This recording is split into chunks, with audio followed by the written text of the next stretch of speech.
ಭಾಗಲಬ್ಧ ಸಂಖ್ಯೆಗಳ ಸಂಕಲನದ ಅನನ್ಯತಾಂಶ. ಭಾಗಲಬ್ಧ ಸಂಖ್ಯೆಗಳು ಅಂತ ಹೇಳಿದ ತಕ್ಷಣ ಪಿ ಬೈ ಕ್ಯೂ ಅನ್ನೋದು ಪೂರ್ಣಾಂಕಗಳಾಗಿರುತ್ತೆ. ಕ್ಯೂ ಅನ್ನೋದು 0ಗೆ ಈಕ್ವಲ್ ಅಲ್ಲ.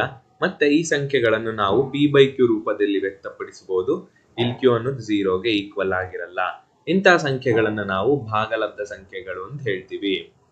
ಇಲ್ಲಿ ನೋಡಿದಾಗ ಒಂದು ರೇಖಾಖಂಡದ ಮೇಲೆ ಸಂಖ್ಯೆ 3 ನೋಡ್ತೀವಿ. ಈ ಸಂಖ್ಯೆಗೆ ನಾನು 4 ಕೂಡಿದಾಗ ಎಷ್ಟು ಬರುತ್ತೆ ಅಂತ ಹೇಳಿದ್ರೆ 7 ಅನ್ನೋದು ಬರುತ್ತೆ. 3 ಇಲ್ಲಿರುತ್ತೆ. ಇಲ್ಲಿಂದ ನಾನು ರೈಟ್ ಸೈಡ್ಗೆ ಹೋದಾಗ ನನಗೆ 7 ಅನ್ನೋದು ಸಿಗುತ್ತೆ ಅಂತ ಹೇಳಿದ್ರೆ 3 ಇಲ್ಲಿರುತ್ತೆ. ಬಲಗಡೆಗೆ ಹೋದಾಗ 7 ಅನ್ನೋದು ಸಿಗುತ್ತೆ. ಇದೇ ರೀತಿ ಸಂಖ್ಯೆ 3ಕ್ಕೆ 0 ಕೂಡಿದಾಗ ಏನಾಗುತ್ತೆ? 3 + 0 ಅಂತ ಹೇಳಿದ್ರೆ 3. ನಾನು ಇಲ್ಲೇ ಇರ್ಬೇಕಾಗುತ್ತೆ, ಎಲ್ಲೂ ಹೋಗೋ ಅವಶ್ಯಕತೆ ಇರಲ್ಲ. ಇದೇ ರೀತಿ ಹಲವಾರು ಉದಾಹರಣೆ ನೋಡೋಣ. 1 + 0 ಎಷ್ಟು ಅಂತ ಹೇಳಿದ್ರೆ 1. ಸಂಖ್ಯೆ 1ಕ್ಕೆ 0 ಕೂಡಿದಾಗ ನನಗೆ ಮತ್ತೆ ಸಂಖ್ಯೆ 1 ಅನ್ನೋದು ಬರುತ್ತೆ.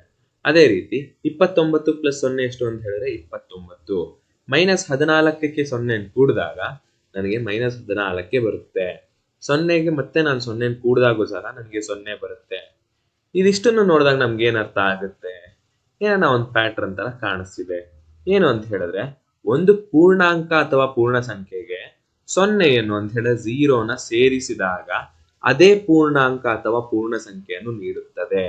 ನಾವಿಲ್ಲಿ ಏನ್ ಅರ್ಥ ಮಾಡ್ಕೋಬೇಕಂತ ಹೇಳಿದ್ರೆ ಒಂದು ಪೂರ್ಣಾಂಕ ಅಥವಾ ಪೂರ್ಣ ಸಂಖ್ಯೆಗಳೇನಿದಾವೋ ಈ ಸಂಖ್ಯೆಗಳಿಗೆ ನಾವು 0ನ ಕೂಡಿದಾಗ ಅಂತ ಹೇಳಿದ್ರೆ 0 ಕೂಡಿದಾಗ ನನಗೆ ಅದೇ ಪೂರ್ಣಾಂಕ ಅಥವಾ ಪೂರ್ಣ ಸಂಖ್ಯೆ ಅನ್ನೋದು ಸಿಗ್ತದೆ. ಇಲ್ಲಿ ನೋಡ್ಬೋದು, ಯಾವುದೇ ಸಂಖ್ಯೆಗೆ ನಾವು 0 ಕೂಡಿದಾಗ ನಾವು ಯಾವ ಸಂಖ್ಯೆ ತಗೊಂಡಿರ್ತೀವೋ ಅದೇ ಸಂಖ್ಯೆ ನಮಗೆ ಮತ್ತೆ ಬರುತ್ತೆ. ಈಗ ನಾವೇನಂತ ಹೇಳ್ಬೋದು ಅಂತ ಹೇಳಿದ್ರೆ 0ಯನ್ನು ಪೂರ್ಣಾಂಕ ಅಥವಾ ಪೂರ್ಣ ಸಂಖ್ಯೆಯ ಸಂಕಲನದ ಅನನ್ಯತಾಂಶ ಅಂತ ಹೇಳ್ಬೋದು. ಹಾಗಾದ್ರೆ 0ಯ ಅನನ್ಯತಾಂಶ ಭಾಗಲಬ್ಧ ಸಂಖ್ಯೆಗಳಿಗೆ ಅನ್ವಯಿಸುತ್ತದೆಯೇ ಅನ್ನೋ ನಮ್ಮ ಪ್ರಶ್ನೆ. ಅದನ್ನ ಚೆಕ್ ಮಾಡೋಣ. ಭಾಗಲಬ್ಧ ಸಂಖ್ಯೆ ಅನ್ನೋದು ಯಾವುದು? ಒಂದು ಉದಾಹರಣೆ 1/3 ಅನ್ನೋದು ಒಂದು ಭಾಗಲಬ್ಧ ಸಂಖ್ಯೆ. ಇದಕ್ಕೆ ನಾನು 0 ಕೂಡಿದಾಗ ಏನಾಗುತ್ತೆ? 0ನ ನಾನು 0/3 ಅಂತ ಬರಿಬಹುದು. ಈಗ LCM ತಗೋತೀನಿ. 1 + 0/3 ಅಂತ ಆಗುತ್ತೆ. 1ಕ್ಕೆ 0ನ ಕೂಡಿದಾಗ ನನಗೆ ಮತ್ತೆ 1 ಅಂತ ಬರುತ್ತೆ. 1/3 ಅಂತ ಆಯ್ತು. ನಾನು 1/3ಗೆ 0ನ ಆಡ್ ಮಾಡಿದಾಗ ನನಗೆ ಮತ್ತೆ 1/3 ಅನ್ನೋದು ಬಂದಿದೆ. ಇನ್ನೊಂದು ಸ್ವಲ್ಪ ಉದಾಹರಣೆ ನೋಡೋಣ. 2/3ಗೆ ನಾನು 0 ಕೂಡಿದಾಗ ಏನ್ ಬರುತ್ತೆ ಅಂತ ಹೇಳಿದ್ರೆ 2/3ನೇ ಬರುತ್ತೆ. -6/7ಗೆ 0 ಕೂಡಿದಾಗೂ ಸಹ -6/7 ಬರುತ್ತೆ. 0ಗೆ 15/8 ಕೂಡಿದಾಗೂ ಸಹ ನನಗೆ 15/8 ಅಂತ ಬರುತ್ತೆ. ಇಲ್ಲಿ ನೋಡ್ಬೋದು, ಒಂದು ಸಂಖ್ಯೆಗೆ 0ಯನ್ನು ಸೇರಿಸಿದಾಗ್ಲೂ ಅಥವಾ ಒಂದು 0ಗೆ ಸಂಖ್ಯೆಯನ್ನು ಸೇರಿಸಿದಾಗ್ಲೂ ನನಗೆ ಯಾವುದೇ ವ್ಯತ್ಯಾಸ ಇರಲ್ಲ.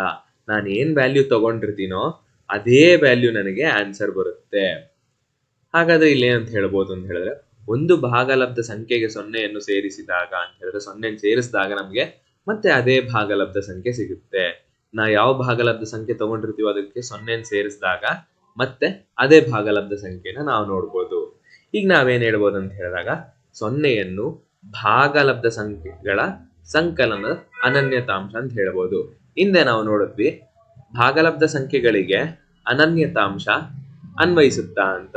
ಇದು ನೋಡಿದಾಗ ನಮ್ಗೆ ಏನ್ ಅರ್ಥ ಆಗುತ್ತೆ ಅಂತ ಹೇಳಿದ್ರೆ ಭಾಗಲಬ್ಧ ಸಂಖ್ಯೆಗಳಿಗೆ ಸಂಕಲನದ ಅನನ್ಯತಾಂಶ ಅನ್ವಯಿಸುತ್ತೆ ಅಂತ ಅರ್ಥ ಆಗುತ್ತೆ. ಇಷ್ಟೆಲ್ಲ ಅರ್ಥ ಆಯ್ತಲ್ಲ?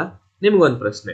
ಆ ಪ್ರಶ್ನೆ ಅಂತ ಹೇಳಿದ್ರೆ 0ನ ಭಾಗಲಬ್ಧ ಸಂಖ್ಯೆಗಳ ಸಂಕಲನದ ಅನನ್ಯತಾಂಶ ಅಂತ ಹೇಳ್ತೀವಿ. ಹಾಗಾದ್ರೆ ವ್ಯವಕಲನಕ್ಕೆ ಮತ್ತು ಗುಣಾಕಾರಕ್ಕೆ ಅನನ್ಯತಾಂಶ ಏನಿರ್ಬೋದು, ಇರುತ್ತಾ ಅನ್ನೋದು ನನ್ನ ಪ್ರಶ್ನೆ.